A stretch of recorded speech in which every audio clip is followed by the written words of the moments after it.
Hello, my fellow developers. Amazon has recently announced the Amazon Time Sync service. If you have never heard about this service, not a problem.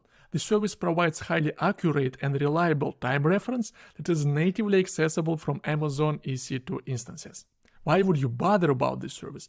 Alright, let's say that you're deploying your application instances in EC2 in the United States, in Europe.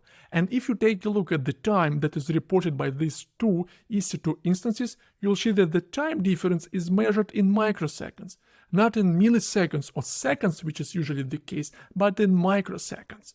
And that became possible thanks to the Amazon Time Sync service. How did Amazon achieve it? They deploy special racks in selected cloud regions. And in those racks, they have hardware that synchronizes the time using satellites and atomic clocks. And then this precise time is delivered over a special network to your EC2 instances.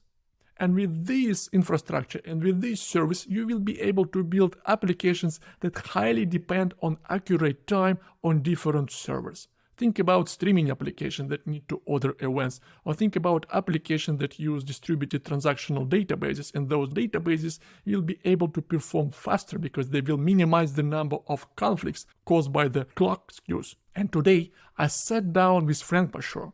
He's a well-known database expert, AWS hero, and a good friend of mine.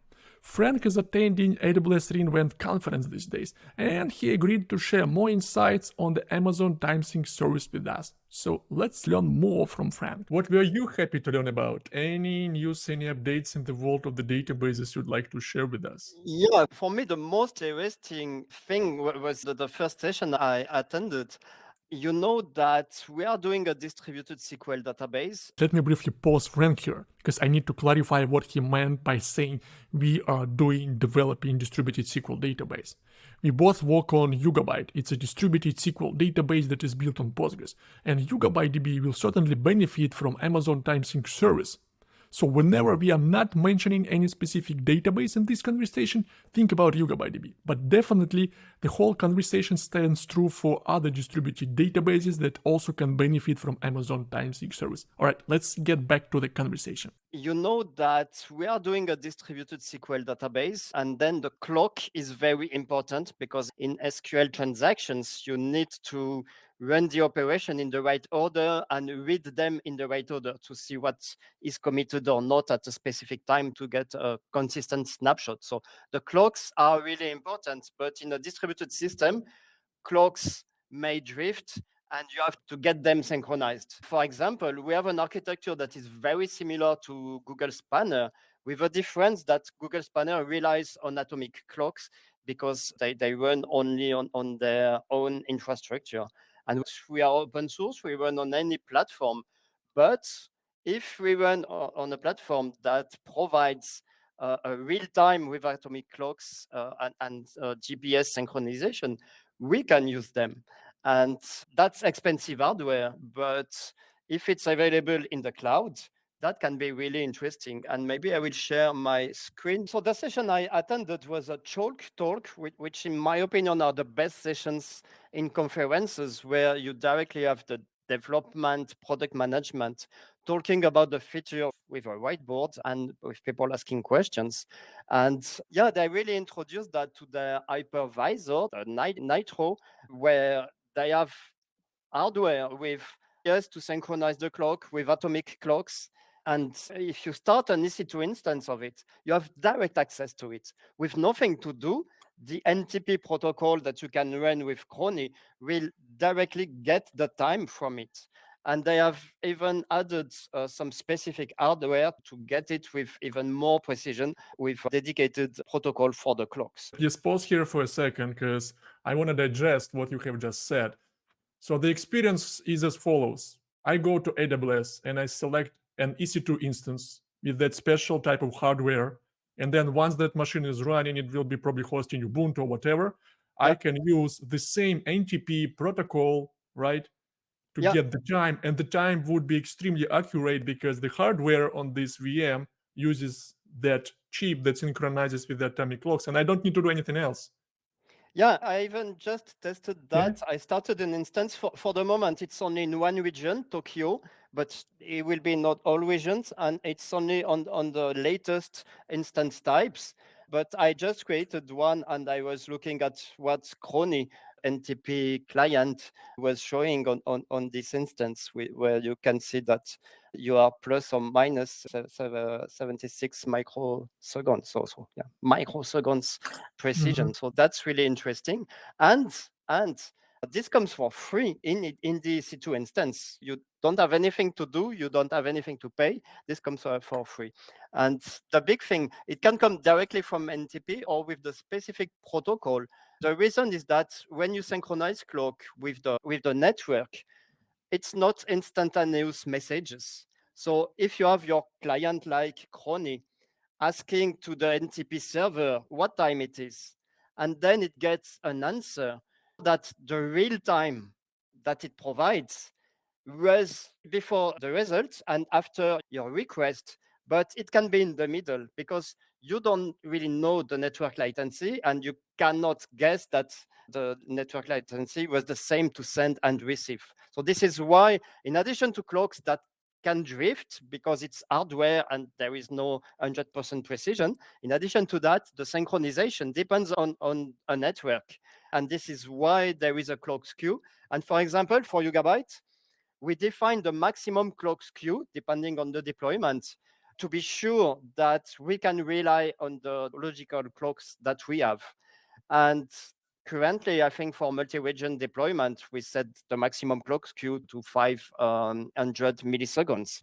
And this basically means if you have this clock skew that is like 500 milliseconds, if during a commit of any transactions, there is a possibility that both transactions are committed during this 500 milliseconds time range, one of them will be restarted, right?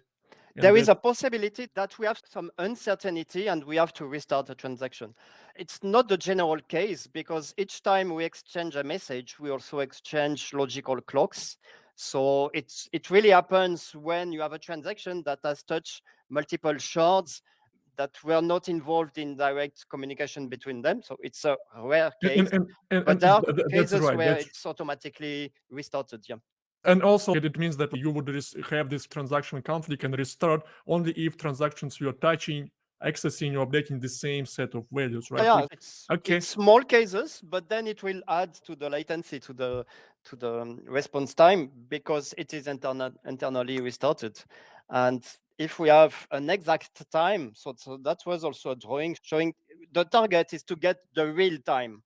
And before this new feature, you got a small skew, but that can be far from the real time. And then in different region, we still may have a clock skew. And with this feature, we get a time in any region on any server, we will get a time that is close to the real time in 50 microseconds. So we can really reduce that and then avoid those restarts.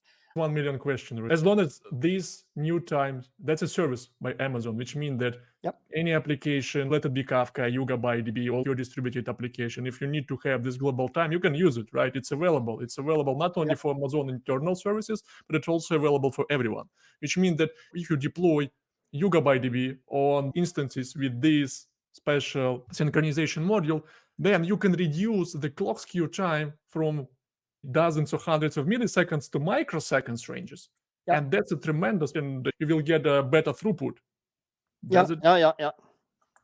Yeah, so that's a huge thing that for the moment is available only on one region, but as soon as there are 3 regions, of course, we will test it and see the best setting for the maximum clock skew with that. But yeah, clearly the maximum. I like what's happening because as long as even Amazon right now offers time sync as a service, it means that all those distributed multi-region and global applications are becoming a new normal, which means that probably before only a few enterprise companies or mid-sized businesses they would deploy across regions or zones or geographies. But right now looks like the demand is growing because they even released Amazon Aurora Limitless that allows you to have several Amazon Aurora instances that can handle writes and they shard the data, but that's a different topic, not for today. But, and I like that what's happening. But they use the same because Aurora Limitless, they are doing something like Citus, but Citus is not ACID globally, and their AWS will use the same global time to get a consistent snapshot. So they will use it. And not only for databases, I think that in finance, there are a lot of transaction that needs a special time. And I think for streaming processing as well, if you use Kafka, if you use Pulsar, if you use other different streaming technologies, if you want to have exact ordering of different events, and you want to know like which event was the first, which was the last, it also will help a lot for the stream processing use cases, not only for the databases, but that's exciting. And Even events coming from two different systems who never communicated together, you can rely on the time ordering coming from that. Yeah.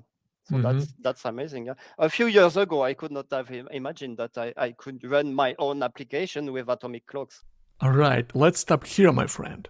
Hope this conversation was enough to spark your curiosity on the Amazon timesync service and distributed databases. So don't forget to ring the bell and subscribe to get notified about the future content that will help you to master the knowledge on databases. Stay tuned and bye bye now.